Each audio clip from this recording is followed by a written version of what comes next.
안녕하세요. TVQ입니다. 여러분, 이런 얘기 들으면 괜히 가슴이 좀 두근거리잖아요? 바로 우리나라 동해에서 엄청난 양의 석유와 천연가스가 매장돼 있다는 가능성이 제기됐다는 겁니다. 어느 정도냐면 140억 배럴에 최대 51억 배럴이 추가로 더 있을 수도 있다는 얘기인데요. 이 정도라면 규모가 어마어마하죠? 이 소식을 두고 많은 사람들이 기대를 품고 있는데 사실 이게 단순히 대박이 될 수 있는 경제적인 이야기만은 아니에요. 우리나라 에너지 자립도, 미래 에너지 전략 등 이미 많은 문제들이 얽혀 있기도 하죠. 자, 그래서 오늘은 이런 이야기, 과연 우리가 이를 어떻게 받아들이고 앞으로 어떻게 활용할 수 있을지 5가지로 나눠서 살펴볼게요. 첫 번째로 가능성을 확인하는 게 가장 중요합니다. 이런 매장량 추정은 어디까지나 추정치인데요. 액트지오라는 회사가 분석해서 보고서를 제출한 거라 하더라도 실제 개발 단계에 들어가서 지하 자원을 얼마나 효과적으로 추출할 수 있는지는 당연히 추가적인 조사와 기술 검증이 필요하겠죠. 두 번째, 환경적인 문제를 절대 간과해서는 안 됩니다.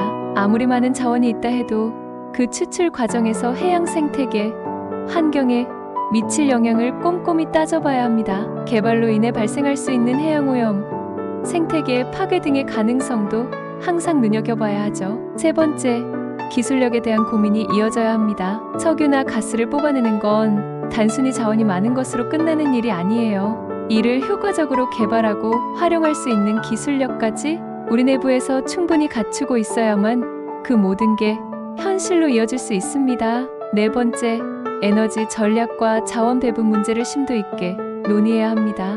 만약 실제로 이런 막대한 자원을 효율적으로 추출하게 된다면 이게 단순히 국내 공급만을 위해 쓰일지 아니면 수출로도 활용할 계획인지 등 구체적인 전략이 필요합니다. 또한 이를 통해 지역 경제와 국가 전체의 이익이 어떻게 배분될지도 중요한 이야기겠죠. 마지막으로 투자와 경제 효과에 대한 이야기가 뒤따라옵니다. 이런 프로젝트를 진행하려면 초기 비용이 어마어마하게 들어가잖아요. 그래서 민간 기업, 정부, 해외 투자자들과의 협력 방안도 적극적으로 논의해야 합니다. 그리고 이게 단기 이익만 중요한 게 아니라 장기적으로 얼마나 지속 가능할지를 봐야겠죠.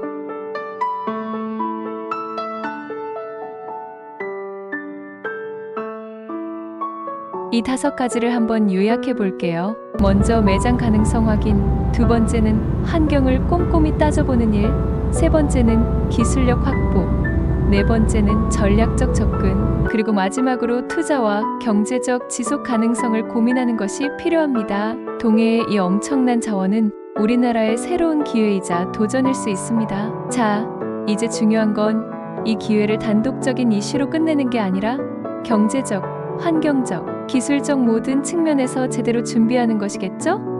앞으로 어떻게 전개될지 정말 궁금하고 기대가 됩니다. TVQ 구독과 좋아요 부탁해요.